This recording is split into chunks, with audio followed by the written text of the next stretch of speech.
नमस्कार, मैं हूं आपके साथ मयंक। जैसे जैसे दिन बीतते जा रहे हैं वैसे वैसे जंग और भी तेज और भी खतरनाक होती जा रही है।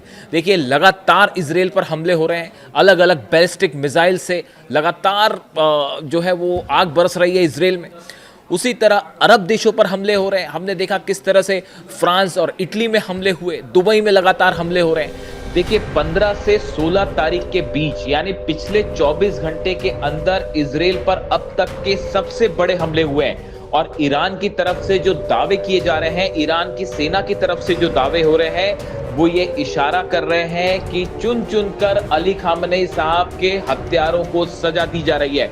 यानी हर उस शख्स को निशाने पर लिया जा रहा है जो अली खामनेई साहब की असैसिनेशन में शामिल था।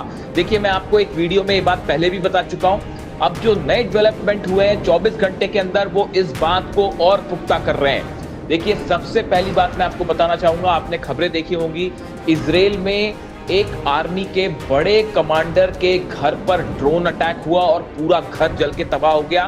बताया जा रहा है ये वो शख्स था जो अली खामनेई साहब पर हमले की प्लानिंग में शामिल था और उसका पूरा घर जल चुका धमाके के बाद। और देखिए, इसकी तस्वीरें भी सोशल मीडिया में वायरल हैं। इसके अलावा देखिए, जो हमले हुए इजराइल में, उसमें सबसे बड़ा हमला जो है वो इजरायली पेंटागन कहलाती है एक बिल्डिंग। इसके एक कॉम्प्लेक्स है जिसमें इजराइल की आर्मी, एयरफोर्स के बड़े अफसर बैठते हैं, बड़े कमांडर्स बैठते हैं। उसको निशाना बनाया गया, उसके बेहद करीब मिसाइल गिरी। यानी देखिए, निशाने पर वो लोग हैं जो कि बड़े हमले में, प्लानिंग में शामिल थे, जिसके जरिए जो है अली खामनेई साहब को निशाना बनाया गया। ईरान की तरफ से ये भी कहा जा रहा है, इस तरह की बातें कही जा रही हैं कि आने वाली ईद के पहले हर उस शख्स को खत्म कर दिया जाएगा जिसकी वजह से अली खामनेई साहब को निशाना बनाया गया। देखिए, ऐसे 5 लोग हैं। मैं आपको बड़े हमले बताऊंगा इजराइल पर कौन से हुए, लेकिन उसके पहले ये जानना जरूरी है कि ऐसे कौन से लोग हैं जिनको ईरान जो है वो निशाना बना रहा है। देखिए, सबसे पहले जो बात चल रही है, सबसे बड़ी बात, वो है मोसाद के चीफ डेविड बार्निया की। डेविड बार्निया वो शख्स है जिन्होंने अमेरिका के साथ मिलकर पूरी प्लानिंग की थी। मोसाद के चीफ जिन्होंने पूरी प्लानिंग की थी कि कैसे अली खामनेई साहब पर हमला होगा, कैसे रेकी की जाएगी, उनकी लोकेशंस कैसे पता की जाएगी। इस सब में डेविड बार्निया शामिल थे। और पिछले 7 दिनों से डेविड बार्निया का कोई खबर नहीं है। वो जिंदा भी है या नहीं, किसी को नहीं पता। सोशल मीडिया में तमाम दावे हो रहे हैं कि डेविड बार्निया की एक मिसाइल अटैक में मौत हो गई है। कहा यह जा रहा है, ऐसे दावे हो रहे हैं कि एक बड़ी मीटिंग चल रही थी। उस मीटिंग में तो हालांकि नेतन्याहू के होने के भी दावे हैं, लेकिन कहा जा रहा था एक बड़ी मीटिंग चल रही थी और उस मीटिंग के दौरान खुर्रमशहर 4 मिसाइल ने उस दफ्तर को हिट किया, जिसके बाद से डेविड बार्निया का कुछ अता पता नहीं है। उसी तरह देखिए, आप इटामार बेन-ग्विर जो है, उनकी बात मैं पहले भी कर चुका हूं, उनके भी मारे जाने की खबरें चल रही हैं, वो भी सामने नहीं आए हैं, कोई जानकारी नहीं है इंटेलिजेंस मिनिस्टर इजराइल के। इसके अलावा आप बढ़िए, तीसरे शख्स की बात करें, शेलोमी बाइंडर, ये हेड ऑफ इंटेलिजेंस हैं इजराइल के, शेलोमी बाइंडर। इनके बारे में भी बताया जा रहा है कि कोई जानकारी नहीं है। ईरान की तरफ से इस तरह की बातें हैं, दावे हैं कि मिसाइल अटैक में इन्हें भी मारा जा चुका है। और ये चूंकि हेड ऑफ इंटेलिजेंस हैं, यानी वो शख्स जिसने इसको हर चीज पता थी कि ईरान में अली खामनेई साहब को कैसे टारगेट किया जाएगा, कब टारगेट किया जाएगा। इसके अलावा आप बात करें डेविड जिनी, ये चीफ ऑफ जनरल स्टाफ हैं, इनके भी मिसिंग होने की खबरें हैं, इनके बारे में भी कोई जानकारी नहीं मिल पा रही है।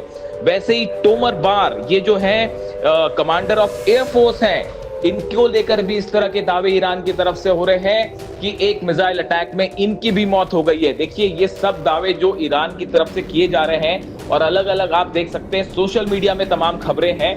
देखिए, वॉर के बीच में ये कंफर्म करना बेहद मुश्किल होता है कि किसकी मौत हो गई है, किसकी मौत नहीं हुई है।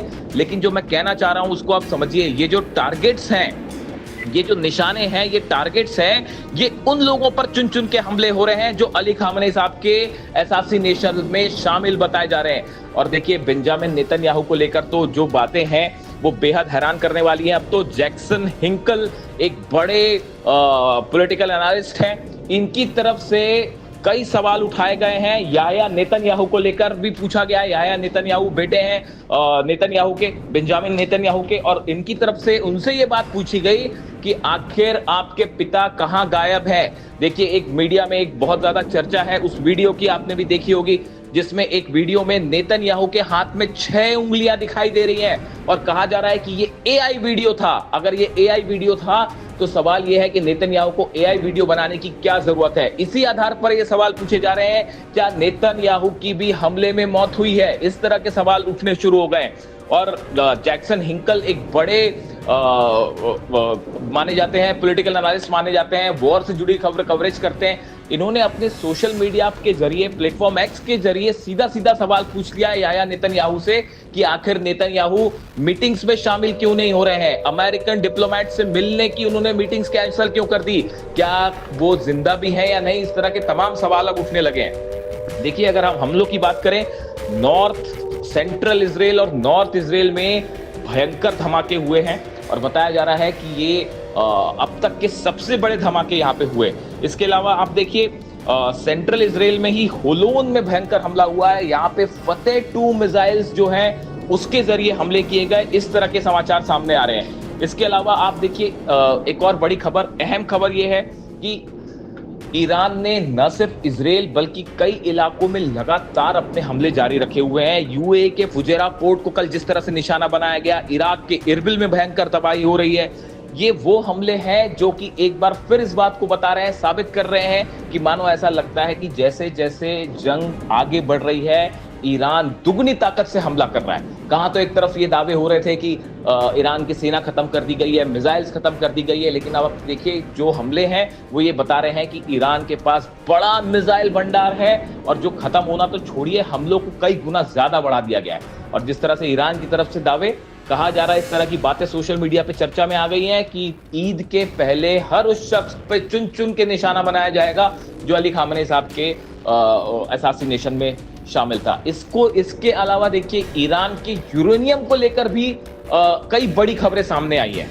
लेकिन इसी बीच एक अमेरिकन इंटेलिजेंस रिपोर्ट ने सनसनी फैला दी है। न्यूयॉर्क टाइम्स में भी ये खबर छपी। उसके बाद मैंने इसको समझने की कोशिश की कि इसमें क्या नई डेवलपमेंट है और ये डोनाल्ड ट्रंप के लिए कितना बड़ा चैलेंज है। देखिए, नई रिपोर्ट में दावा किया गया है कि ईरान का जो 400 किलो से ज़्यादा एनरिच्ड यूरेनियम है, ये पूरी तरह से सुरक्षित है।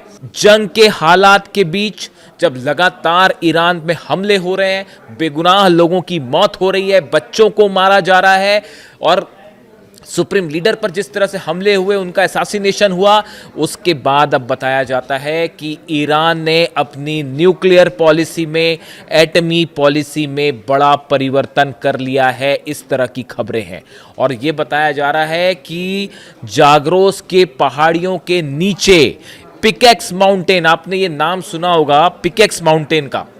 पिकेक्स माउंटेन नतान्स के पास वो पहाड़ है, एक वो जगह है जो जाग्रोस पर्वतमाला जो है उसमें बनी हुई है।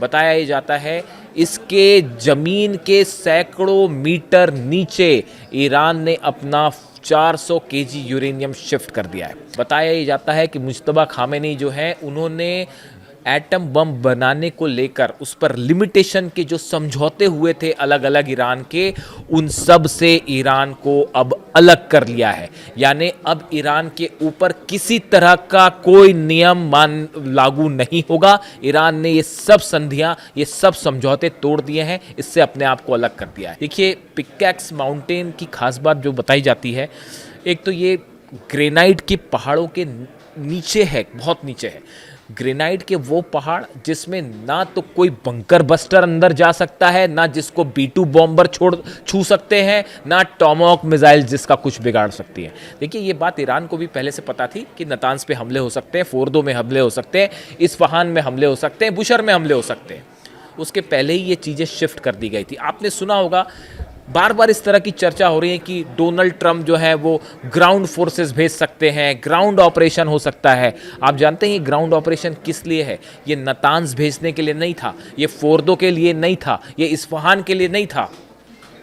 डोनाल्ड ट्रंप इस बात को अच्छे से समझते हैं कि ये जो पिकेक्स माउंटेन के नीचे बंकर्स में, गुफाओं में, सुरंगों में कई मीटर नीचे जो ईरान का न्यूक्लियर प्रोग्राम चल रहा है वो पूरी तरह से सुरक्षित है और इसको कोई बम से किसी भी तरह से बंकर बस्टर से तबाह नहीं किया जा सकता। यानी इसमें अगर कुछ करना है तो उसके लिए ग्राउंड पर फोर्सेस उतारनी पड़ेगी। ऐसा ट्रंप सोचते हैं, ऐसा अमेरिका सोचता है, वहां के एक्सपर्ट सोचते हैं। लेकिन ये अपने आप में कितना मुश्किल काम होगा। पहली बात तो वहाँ की पहाड़ियों में उतरना, वो जगह खोजना कि कहाँ पे वो ज़मीन के नीचे है। उसके बाद वहाँ पे अमेरिकन ट्रूप्स आते हैं तो उनके ग्रैंड वेलकम के लिए जो है वो IRGC के हज़ारों जो है जवान तैनात होंगे और उसके बाद क्या होगा आप अंदाज लगा लिए।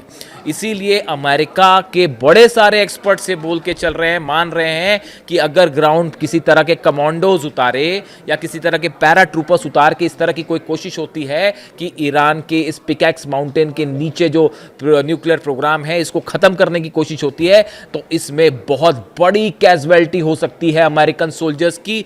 बड़ी संख्या में अमेरिकन सोल्जर्स मारे जा सकते हैं।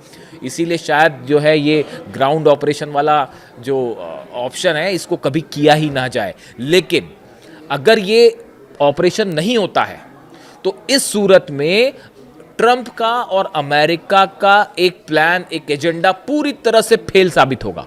सत्ता परिवर्तन फेल हो गया। ईरान को कहां तो हराने चले थे, लेने के देने पड़ गए और खुद जो है वो पूरे अरब में बर्बादी हो रही है। फ्रांस पे भी हमले, इटली के भी बेसेस उड़ा दिए गए। अमेरिका के जो 15 बेस है वो तो पूरे तबाह हो चुके हैं। रडार्स उड़ा दिए गए हैं, थाड उड़ा दिए गए हैं और इजराइल का जो हाल है वो गाजा बनने पे उसको गाजा बना के छोड़ेगा लग रहा है ईरान। तो अब देखिए हालात ये है कि पिकैक्स माउंटेन के नीचे एक तो प्रोग्राम, अच्छा दूसरी और गौर करने वाली बात है, इस तरह की भी लगातार खबरें हैं कि नॉर्थ कोरिया बड़ा कोऑपरेशन कर रहा है। अब तो नॉर्थ कोरिया थोड़ा खुल के सामने आने लगा है क्योंकि नॉर्थ कोरिया को ये इस तरह की भी बातें चल रही हैं कि ईरान के बाद कहीं नॉर्थ कोरिया पर हमला तो नहीं होगा। और नॉर्थ कोरिया जो है, किम जोंग उन हमेशा एक स्टेप आगे चलते हैं, वो अपनी क्रूज मिसाइल्स तान देते हैं। उन्होंने ये भी कह दिया, उनका ये बयान कि हम ज़रूरत होगी तो ईरान की मदद हथियारों से भी करेंगे, एक प्रकार से उन्होंने डोनाल्ड ट्रंप को ये संदेश दिया है।